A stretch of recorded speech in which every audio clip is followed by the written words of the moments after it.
What is the grandest of grand tours? What does grand tourer even mean? Well, in my head, it's something that is a wonderful way to get somewhere. And for a long time, you think of cars like Bentleys, Rolls Royces. There's Ferraris that could be considered grand tourers these days, even though, a lot of them are sports cars too. But one of the all-time greats is, of course, the Aston Martin brand. Their Vanquish is a sports car. There used to be one called the Vanquish that was a grand tour, and you have DB9s and stuff like that. I'm happy to report the Vanquish is back, and it is, oh my God, the king of the hill.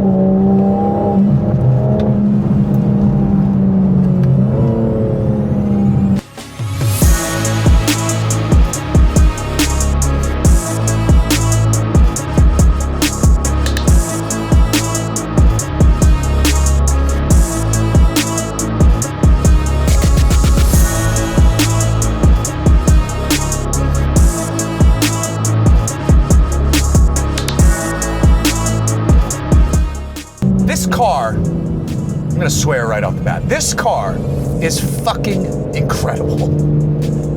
Let's talk looks first, because she's a beauty. This is one pretty motherfucking car right here. I'm gonna swear a lot on this one, so gird your loins. The lines on the new Vanquish looks great. What Aston Martin has done with the Vanquish is just turn everything up. It's bigger, the proportions are more grand. That side strake is unbelievable. It lets the world know there's a V12 under the hood. This red color is awesome. The wheel design is excellent, and they're not black wheels, so you're not losing the design. I love this glass panel over my head.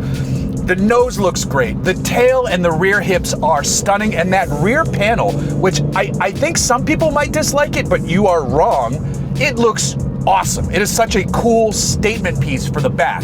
You have the grille up front as a statement piece, and now you have that, besides the rear spoiler, you also have that panel that says Aston Martin, and then the exhaust treatment is good, the rear diffuser, all of it works so well.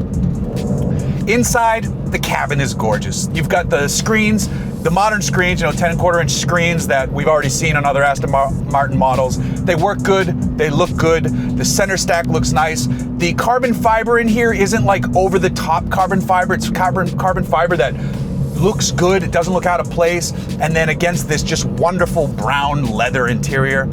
Everything about this car is working for me. We have to talk performance though, because that's where the grand tourer equation. It's not just looks and comfort that is part of it, but it's the performance. If I want to get somewhere far comfortably and quickly, I need the performance. So, 5.2 liter twin turbocharged V12, 12 cylinders making, with no help of electrification, making 824 horsepower and nearly 740 pound-feet of torque. We have a ZF 8-speed gearbox, we have rear-wheel drive, front engine, rear-wheel drive, V12, 2 turb skis, 824 horsepower. What an insane number.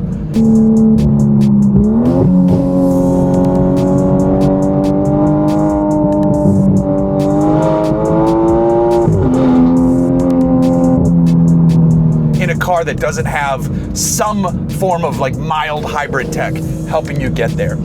And you are pushing the limits of what those 325 tires can do out back. The gearbox, it's a ZF 8-speed, it's good. The noise, tremendous. I know some people are going to disagree with me here, and that's fine. You can say I'm wrong. I'm not going to say you're wrong. The V12 does sound excellent. I really, really, really like the V8 noise in the new Vanquish though.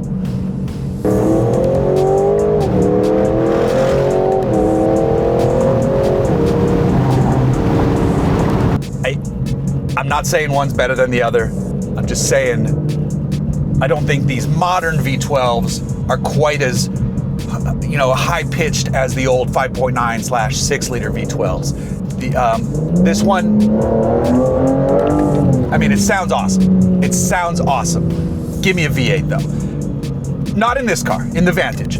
The 12 here is the right powertrain. That's not what I'm trying to say here. It's just specifically a noise thing. And I do have the noise turned up on this because you can adjust the different drive modes. I immediately turned the dial from past whatever the comfort base setting to Sport onto Sport Plus. So I select Sport Plus, and then I immediately put the suspension in comfort and the gearbox in manual because I like using the paddles on this thing.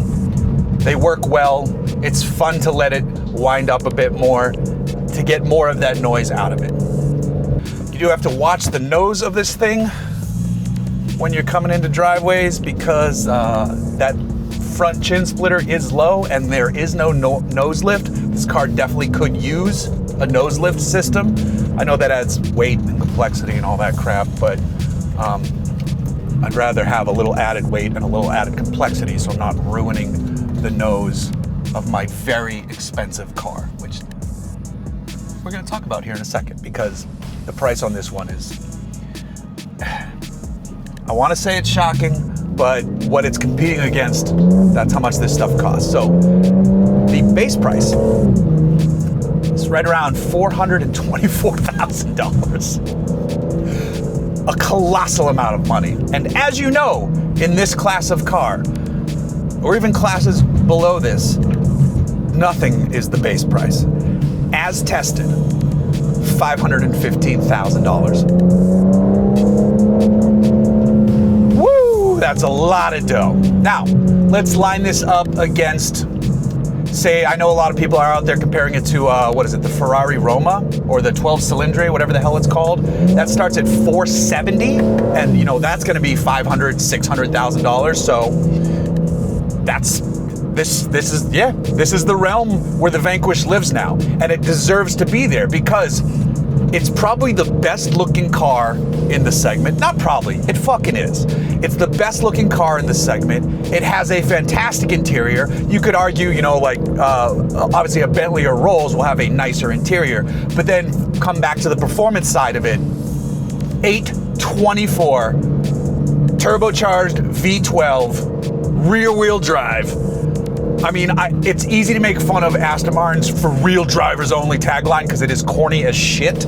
However, I mean, it kind of applies here because this thing, oh my God. I could drive this with traction control off. I don't want to on this road because there's so much power going out back. It's bananas. Were I on a racetrack? Absolutely. Does this car need to go to a racetrack? No. This car needs to rocket up Highway 1 if I need to get from Orange County to San Francisco and get out on the other end with a huge smile on my face because I just went the speed limit, of course, because I just pulled up in an Aston Martin, or if I need to rocket out to Vegas, or if I need to rocket from here to fucking Boston in 2 days, let's make that shit happen. This is the car I would pick. No question about it. I do not care that it is as expensive as it is. It deserves to have that price tag because this is the best Vanquish ever. One of the all-time great Aston Martins. This is on the list of all-time great Aston Martin vehicles. It is that good.